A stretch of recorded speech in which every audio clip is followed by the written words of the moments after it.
আচ্ছা, কখনো কি খেয়াল করেছেন সারা দিন ডায়েট একদম ঠিকঠাক মেনে চলার পর ঠিক রাতের বেলায় নিজেকে আর সামলানো যায় না কেন? বা ধরুন অফিস থেকে ফেরার পথে ঠিক করলেন আজ জিমে যাবেনই, কিন্তু বাসায় ফিরে সোফায় বসার পর সেই পরিকল্পনাটা কোথায় যেন হারিয়ে গেল।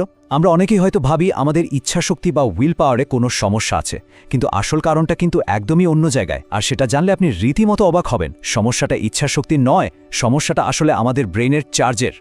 তাহলে প্রশ্ন হল, দিনের শেষে আমাদের এই সেলফ কন্ট্রোল বা মানসিক শক্তিটা ঠিক কোথায় উধাও হয়ে যায়? একটা লম্বা কঠিন দিনের পর কেন ভালো অভ্যেসগুলো মেনে চলাটা প্রায় অসম্ভব মনে হয়? এর উত্তরটা কিন্তু কোনো ব্যক্তিগত দুর্বলতার মধ্যে নেই। এটা আসলে একটা সায়েন্টিফিক বা জৈবিক প্রক্রিয়া। আমাদের ইচ্ছাশক্তি মানে উইল পাওয়ার কোনো অফুরন্ত ভাণ্ডারের মতো নয়। আধুনিক বিজ্ঞান বলছে এটা আসলে আমাদের মস্তিষ্কের শক্তির উপর পুরোপুরি নির্ভরশীল। এতদিন আমরা ইচ্ছাশক্তিকে একটা চারিত্রিক গুণ হিসেবেই হয়তো দেখে এসেছি, কিন্তু ব্যাপারটা আসলে তা নয়। আধুনিক বিজ্ঞান এটাকে একটা সীমিত সম্পদের সাথে তুলনা করে। ভাবুন তো, আপনার ব্যাংক অ্যাকাউন্টে যেমন টাকার সীমিত থাকে, খরচ করতে থাকলে একসময় ফুরিয়ে যায়, উইল পাওয়ারের গল্পটাও ঠিক সেরকম। চলুন এই বিষয়টা নিয়ে আরেকটু গভীরে যাওয়া যাক। এই স্লাইডটা দেখুন, কি দারুণ একটা তুলনা। আমাদের ইচ্ছাশক্তিকে খুব সহজে একটা স্মার্টফোনের ব্যাটারির সাথে মেলানো যায়। সকালে যখন ঘুম থেকে উঠি, আমাদের মানসিক শক্তির ব্যাটারিটাও কিন্তু 100% চার্জ থাকে, কিন্তু দিনের প্রতিটা সিদ্ধান্তের সাথে সাথে এই ব্যাটারির চার্জ একটু একটু করে কমতে থাকে। আর দিনের শেষে যখন চার্জ একদম কমে যায়, তখন আমাদের মস্তিষ্ক কিন্তু ফোনের মতোই লো পাওয়ার মোডে চলে যায়। আর কিসে কিসে যে এই ব্যাটারি খরচ হয় তা শুনলে অবাক হতে হয়। কোনো বড় ঘটনায় নয়, বরং দিনের ছোট ছোট আপাতদৃষ্টিতে গুরুত্বহীন সিদ্ধান্তগুলোই আমাদের মানসিক শক্তির সবচেয়ে বেশি নষ্ট করে। যেমন ধরুন, সকালে কি পড়বেন, নাস্তায় কি খাবেন, অফিসের শয় ইমেলের উত্তর দেওয়া, এমনকি বাড়ি ফিরে টিভিতে বা ফোনে কি দেখবেন, এই সব ছোট ছোট সিদ্ধান্ত আপনার মানসিক ব্যাটারি থেকে চার্জ কেড়ে নিচ্ছে। মনোবিজ্ঞানের ভাষায় এই যে মানসিক ক্লান্তি, এর একটা বেশ ইন্টারেস্টিং নাম আছে। একে বলা হয় ডিসিশন ফ্যাটিগ, মানে সিদ্ধান্ত নিতে নিতে ক্লান্ত হয়ে পড়া। তো এই ডিসিশন ফ্যাটিগ জিনিসটা কি? এটা হলো এমন একটা মানসিক অবস্থা যেখানে অনেক বেশি সিদ্ধান্ত নিতে নিতে আমাদের মস্তিষ্ক ক্লান্ত হয়ে পড়ে, আর এর সরাসরি প্রভাবটা গিয়ে পড়ে আমাদের পরবর্তী সিদ্ধান্তগুলোর ওপর। সহজ করে বললে, মস্তিষ্ক যত ক্লান্ত হবে, ভালো আর কঠিন সিদ্ধান্ত নেওয়ার ক্ষমতাও ততটাই কমে যাবে। আর এটাই কিন্তু আমাদের সেই মূল প্রশ্নের উত্তর, যে দিনের শেষে আমরা কেন এত ভুলভাল সিদ্ধান্ত নিই। কারণটা খুবই সহজ, ততক্ষণে আমাদের মানসিক শক্তির ব্যাটারিটা প্রায় খালি হয়ে আসে। একটা ক্লান্ত মস্তিষ্ক সবসময় সহজ রাস্তাটা খুঁজে নেয়। সে তখন আর জটিল বা কঠিন কোনো বিষয় নিয়ে মাথা ঘামাতে চায় না। ঠিক এই কারণেই দিনের শেষে স্বাস্থ্যকর খাবার রান্না করার মতো কঠিন সিদ্ধান্তের চেয়ে জাঙ্ক ফুড অর্ডার করাটা অনেক বেশি সহজ আর আকর্ষণীয় মনে হয়। ব্যায়াম করার চেয়ে সোফায় শুয়ে থাকাটাই তখন বেস্ট অপশন মনে হয়। ডিসিশন ফ্যাটিগের কিছু খুব পরিচিত লক্ষণ আমাদের সবার জীবনেই আছে, যেমন ব্যায়াম না করা, অস্বাস্থ্যকর খাবার বেছে নেওয়া, গুরুত্বপূর্ণ কাজ ফেলে রেখে ঘন্টার পর ঘন্টা শুধু সোশ্যাল মিডিয়ায় স্ক্রোল করে যাওয়া। এই সব কিছুই কিন্তু ওই ক্লান্ত মস্তিষ্কের সহজ পথ বেছে নেওয়ারই নতিজা।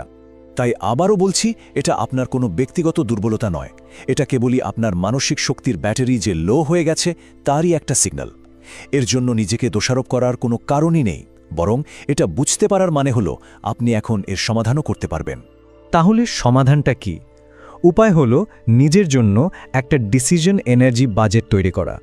ঠিক যেমন আমরা টাকা পয়সা বাজেট করে চলি, ঠিক সেভাবেই আমাদের মানসিক শক্তিকেও বাজেট করতে হবে, যাতে সেটা সঠিক এবং গুরুত্বপূর্ণ জায়গায় খরচ হয়। জানেন, সফল মানুষদের ইচ্ছা শক্তি কিন্তু অন্যদের চেয়ে বেশি থাকে না। তারা শুধু তাদের এই সীমিত মানসিক শক্তিকে অনেক বেশি বুদ্ধিমত্তার সাথে ব্যবহার করতে জানে। তারা তাদের সিদ্ধান্ত নেওয়ার ক্ষমতাকে অপ্রয়োজনীয় জায়গায় খরচ না করে সবচেয়ে গুরুত্বপূর্ণ কাজের জন্য জমিয়ে রাখে। এই বাজেট তৈরি করার জন্য মূলত 3টি সহজ ধাপ আছে। 1. ছোটখাটো সিদ্ধান্তগুলোকে অটোমেটিক বা স্বয়ংক্রিয় করে ফেলুন। 2. দিনের সবচেয়ে কঠিন কাজটা সবার আগে করুন। আর 3. অপ্রয়োজনীয় পছন্দের সংখ্যা কমিয়ে আনুন। প্রথম ধাপটা হলো অটোমেশন। যেমন পরের দিন সকালে কি পড়বেন বা লাঞ্চে কি খাবেন, সেটা আগের রাতেই ঠিক করে রাখুন। একটা ফিক্সড মর্নিং রুটিন তৈরি করুন, যা আপনাকে কোনো কিছু না ভেবেই দিনের শুরুটা করতে সাহায্য করবে। এতে আপনার সকালের মূল্যবান মানসিক শক্তি অনেকটাই বেঁচে যাবে।